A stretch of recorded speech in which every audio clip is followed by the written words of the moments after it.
At dawn, I am sitting on the floor of the small room we have been living in for the past few months, looking out the window at the dark sky, which is gradually starting to turn gray. Here, in a refugee camp in northern Lebanon, our days are merging into one long wait. I sit, listening to my children sleeping next to me, wrapped in thin blankets, and thinking about the home we left behind in Gaza. A home that must now be in ruins. My thoughts return there again and again, like a wound that won't heal. My name is Layla. I am 35 years old and a mother of 3. Before the war, we had everything: a small, cozy house, a job, and a school for our children. We lived an ordinary life, which I miss so much now. My husband worked as a maths teacher, and I looked after the children and took care of the house. Every day started with us drinking coffee together, planning our affairs. We dreamed of a future for our children, dreamed of a peaceful and happy life. But all this disappeared in an instant when the war burst into our lives. I remember the day we had to leave our home. The bombing had been going on for several days, and we were hiding in the basement, hoping that it would end soon. But the explosions were getting closer, the walls were shaking with each impact, and I could see the fear in my children's eyes. Finally, we realized we couldn't stay much longer. We took only the most necessary things, documents, some clothes, water and some food, and headed into the unknown. My husband stayed behind. He said he had to help others. We said goodbye hastily, not knowing if we would see each other again. We walked for a long time, hiding from planes, passing destroyed buildings and broken roads. Finally, after many days of traveling, we reached Lebanon. Here, in the camp, we met people like us, refugees who had lost everything. We got a place in a small room with thin walls and a leaky roof. Every day we queue for food and water, every day we try to survive. Life has become an endless cycle of waiting, waiting for food, waiting for news, waiting for peace. Every morning I try to call my husband, but the connection to Gaza is very poor. When I manage to get through, we speak briefly, in words that sound more like a cry of despair. I ask how he is, he asks about the children. When the connection is cut off, I'm left sitting with the phone in my hands, staring at nothing. I try not to cry so as not to wake the children, but tears come to my eyes. I'm afraid that one day he won't answer, I'm afraid that I've lost him forever. My children are still young, but they already understand what war is. They have learned to be afraid of loud noises, they have learned to hide when they hear sirens. They see other children in the camp crying, and they start crying themselves. I try to calm them down, telling them that we will be back home soon, that everything will be fine.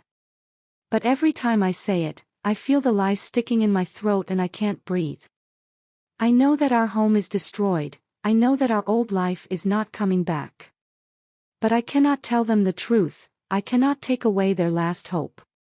In the camp, we all live in constant fear and uncertainty. People get sick because there is no clean water, no medicine. A few days ago, my neighbor got a fever and was taken to the hospital, but we don't know if she will return. My children have also started coughing and I am afraid they might get sick. I can do nothing but sit and pray that they stay healthy.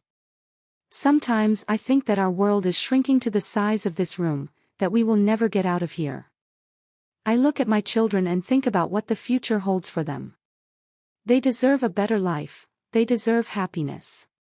But as long as we live here in the camp, our days are filled with fear and despair. I try not to lose hope. Every day I remind myself that we must survive, that we must fight for the sake of our children. I know that we are not alone, that there are thousands of people like us. I know that our struggle will not end until peace comes. And even if I don't see that day, I believe that my children will. I dream of the day when we can return home, when we can live without fear. And this dream is the only thing that gives me the strength to continue. At dawn, as the sky above the camp begins to lighten, I sit by the window and watch the sun slowly rise above the horizon. I know we have another hard day ahead of us, but I also know that with every dawn comes new hope. And as long as there is hope, we will fight. At dawn, I wake up to the sound of footsteps outside the thin walls of our room. The refugee camp is always bustling, always feeling like something is happening, even when everyone is asleep. I open my eyes and see that my eldest son, Yusef, is already awake. He's sitting next to me with his arms around his knees, looking out the window. He's only 10 years old, but his eyes no longer have the childlike carefree look that I used to love to see. He has grown up too quickly realized that this world is cruel and unfair. "Mom, are you awake too?" he asks quietly, not taking his eyes off the sky, which is gradually brightening. I sit down next to him and put my arms around his shoulders. His body is thin and frail, he has lost weight during these months of war. It is hard to get enough food in the camp, and I often sacrifice my portion so that my children can eat. Yusef notices this and tries to give me his food, but I don't let him. He knows that I do it out of love, and he doesn't argue anymore. "The sun will come up in a little while," I say, trying to change the subject. "Maybe today we'll hear from your dad." I say this every day, and every time I see hope light up my son's face for a moment. He loves his father, he admires him. My husband has always been an example for him, a rock to lean on in difficult times. Yusef dreams of becoming a teacher like his father, and every time we talk about returning home, he asks if he can continue his studies, if he can ever become as smart and strong as his dad. My husband stayed in Gaza when we fled. He could not leave his students, his friends. We went on the journey without him, and every day I wonder if I did the right thing. Maybe if we had stayed together, it would have been easier for us to survive these horrors. But now I have no choice. I have to protect my children, I have to give them a chance to survive. Here, in a refugee camp in northern Lebanon, life is difficult and dangerous. We live in a small room with a leaky roof and thin walls that do not protect us from the cold. The water here is often contaminated, and the children have fallen ill many times. Every day we stand in lines for food and water, and we also have to fight for a place by the fire where we can cook at least something warm. Diseases are spreading in the camp because there are no medicines or medical care. A few days ago, my roommate fell ill with a fever and was taken to hospital, but we don't know what's wrong with her. I am afraid that my children might get sick too. I can do nothing but pray that they stay healthy. Sometimes, at night, when everyone falls asleep, I go outside and look at the stars. They remind me of home. In our house, there was a small courtyard where my husband and I liked to sit in the evenings after the children went to bed. We would drink tea and look at the sky. He told me about his plans for the future, how he wanted to build another room for Yusef so that he could have his own place to study. Now these dreams seem as distant and unattainable as the stars. One day, while I was standing on the street, a woman approached me. Her name was Amal, and she was a volunteer. She was helping out in the camp, bringing food and water, distributing medicine to those in need. We got to talking and she told me that she had fled the war many years ago. She was from Damascus, but lost everything when the war destroyed her city. Amal shared her story, and we cried together, two women burdened by the shared pain of loss. She told me that we must not lose hope, that we must fight for the sake of our children, for the sake of the future. After that conversation, I started to notice more people around me. People who, like me, had lost everything, but found the strength to continue living. I saw mothers hiding their tears as they fed their children the last crumbs. I saw old people sharing their memories of a peaceful life. I saw young people trying to organize some kind of leisure for the children in the camp. I realized that we are all connected by a chain of pain and hope, that we are all struggling, each in our own way. My phone starts ringing, and I hastily answer it. It is my husband. His voice is weak and tired, but I am glad to hear him. He tells me that things have become even worse in Gaza. The bombardment has not stopped, people are living without electricity, without water, and many are without food. I ask him if he is safe, but he doesn't answer. He only says that he misses us, that he dreams of the day when we can be together again. I feel tears coming to my throat, but I hold on. I tell him that we are safe, that the children are healthy, although this is not entirely true. We end the conversation and I feel empty and broken. Every day when I look at my children, I think about what the future holds for them. They deserve a better life, they deserve peace and happiness. I dream of the day when we can return home, when the war is over and we can build our lives again. But what if that day never comes? What if we stay here in the camp, among the ruins and fear?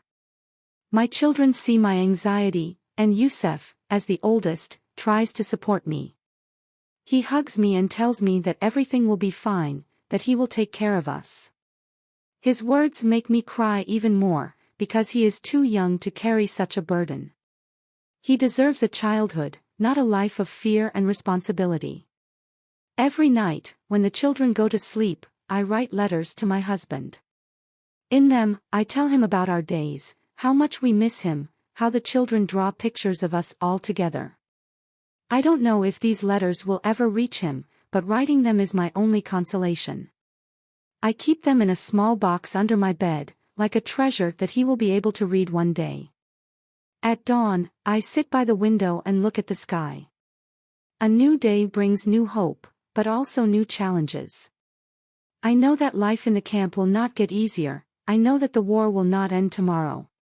But as long as there is hope, as long as I see my children, I will fight. I will look for any opportunity so that we can return home to be together again.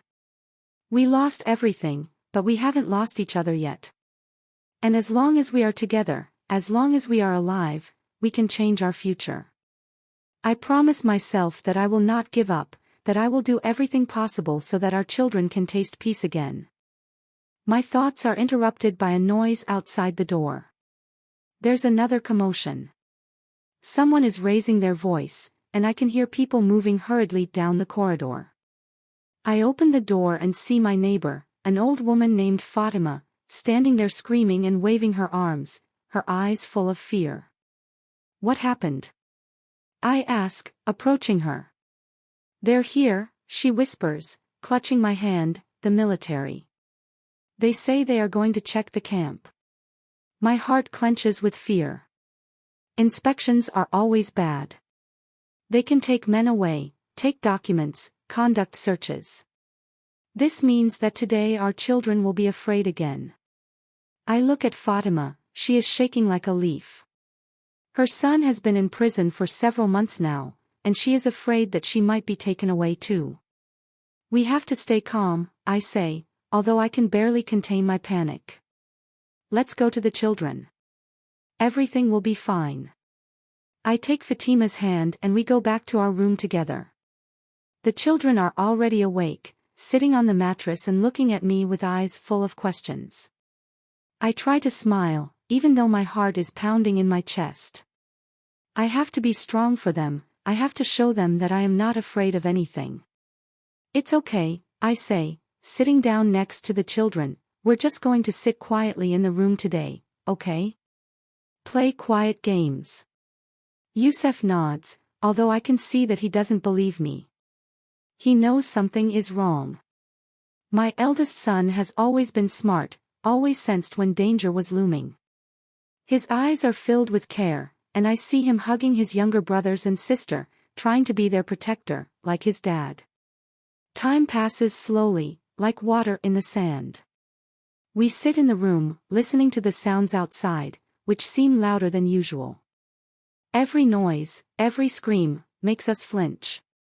Footsteps can be heard outside the door, approaching and then receding. Fatima sits in the corner, praying, whispering softly the words that are supposed to calm her soul. Finally, after a few hours, all is quiet.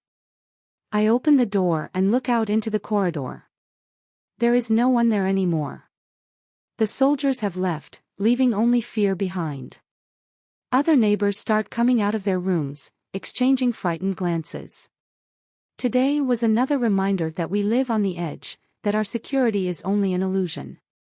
When the evening comes and the children fall asleep, tired from their emotions, I decide to go outside for some air.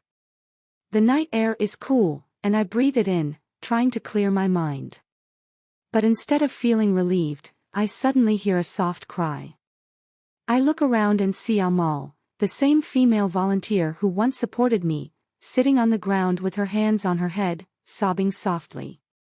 I walk over to her and sit down next to her. She looks up, her eyes red with tears. "I'm sorry," she says, trying to wipe the tears from her face. "I shouldn't have done that, I shouldn't have shown my fear. I should have been strong, for all of you." I put my hand on her shoulder. "Amal, we are all human beings. We all have the right to be afraid, the right to cry. It doesn't make us weak. It makes us alive." She looks at me, her face clears, if only for a moment. They took Khalid," she finally says. "He was trying to protect a boy who was being beaten by the soldiers. Khalid was always so brave, always fighting for justice." I feel tears coming to my eyes. Khalid was one of the few who never lost faith, who always supported others and helped volunteers. His appearance always brought relief and hope. And now he is gone. "We will find a way to bring him back," I say, although I don't know how to do it myself. But I feel that Amal needs these words right now. "We will not leave him." She nods, and I can see a new determination in her eyes. We sit together at night, and I realize that even in the darkest of times, we must find the strength to help each other. We have to fight, even when it seems like all is lost. When I return to the room, the children are still asleep. I sit down quietly on the floor next to them, leaning against the wall. In the darkness, I can hear their breathing, steady and calm. I know that tomorrow will be another hard day, another struggle for survival, but I also know that I am not alone. There are people who support me, there is hope that does not allow me to give up. I close my eyes and try to imagine our home in Gaza, to imagine us all sitting together in the courtyard again, drinking tea and looking at the stars. I imagine Youssef smiling, running to his father, telling him about what he learned in school today. I imagine my younger children playing in the garden, and me standing on the doorstep, looking at them with love. These images hold me like invisible threads that connect me to the past and lead me to the future. And I promise myself that I will do everything to make these dreams come true one day. The next morning, as the sun begins to rise over the camp, I wake up to a knock on the door. At first, I think it might be another inspection, and my heart clenches with fear. But when I open the door, Amal is standing on the threshold. She looks exhausted, but there is something new in her eyes, something I have not seen before. It looks like a glimmer of hope. "Layla," she says, holding my hand, "I have news. We can get help. I met a man who promised to help us free Khalid and the others. He works for a humanitarian organization and has connections. But we need to act quickly." I can feel a wave of hope rising in my heart, although I am trying to remain cautious. We've seen promises made before that have gone nowhere. But something in Amal's expression, in her determined tone, makes me believe that this time it might be different. "What do we have to do?" I ask, trying not to let my excitement show. "We need to gather information about those who have been taken," Amal replies, "names, places where they are being held, everything we know. And then we have to meet this man. He says he can influence the local authorities." We agree to meet in the evening to discuss our actions. I have some contacts among the women in the camp who might know more. I realize that this is our chance, perhaps our only chance, and I cannot waste it. During the day, I meet with other mothers and wives whose pain is the same as mine. We gather in a small room, our faces serious, but there is hope in our eyes. Each of us tells her story, of a son, a brother, a husband who was taken away.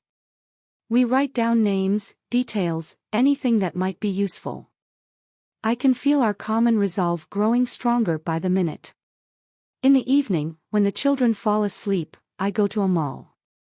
We meet near the tent where the humanitarian organization works. The man she was talking about is waiting for us. His name is Ferris, and he looks serious and focused. We hand him our list and tell him what we know.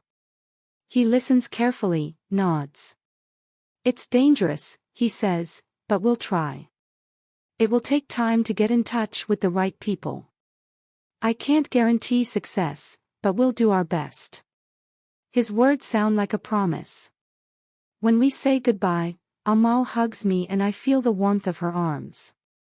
That night was the first time I felt that we were doing something important, that we were not just waiting and enduring, but acting. The following days pass in anticipation of news. We live our lives as before, queue for food, try to support each other. But now every look, every word is filled with tension. We are all waiting for a sign from Ferris.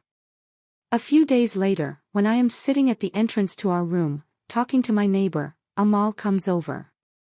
She looks excited, a smile on her face. "Layla," she calls, waving her hand, "we have news. Ferris met with the authorities. They promised to review the cases of the detainees. We can have hope for release." I cannot believe my ears.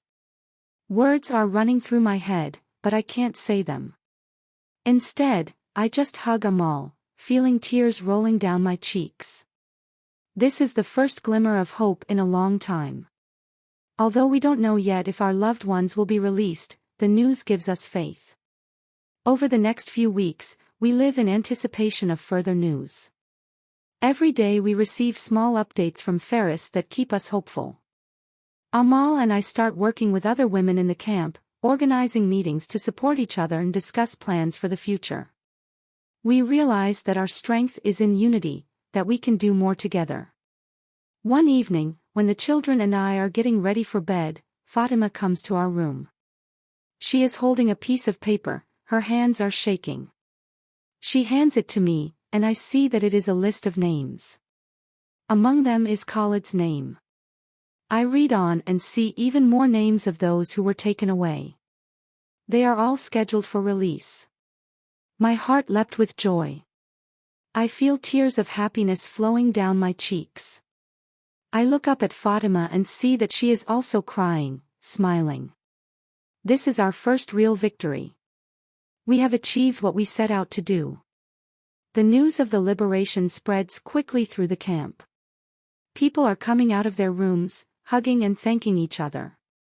It's as if light has broken through the darkness, as if hope has reigned in our hearts again. Although we do not know when we will see our loved ones, this news is the first step towards that day. I sit with Amal and the other women, our hearts overflowing with joy. We know that this is not the end of our struggle, that there are still many difficulties ahead. But we also know that we are not alone, that we are stronger together. We will continue to fight, we will support each other until everyone returns home. Night falls on the camp, and I look up at the starry sky again. Now it doesn't seem so cold and distant. I feel that we are doing something meaningful, that our actions are changing the world around us. And I promise myself that I will continue to fight, that I will do everything possible so that my children can live in a world where there is no war, where there is a place for dreams and happiness. Tonight, when I go to bed, I am not afraid of the darkness. Because now I know that it will be followed by dawn. And I know that together we will survive all difficulties. This story is not just about me and my family. It is the story of thousands of people who are fighting for the lives of their loved ones every day, facing the countless difficulties and horrors of war. If it has touched you, if you have felt the pain and fear I am telling you about, I ask you to support us. Please share this story so that as many people as possible can hear it. Please like it, share your thoughts in the comments. Your support can help us get our voice out to those who can make a difference. Together, we can draw attention to this tragedy and perhaps take a step towards ending this suffering.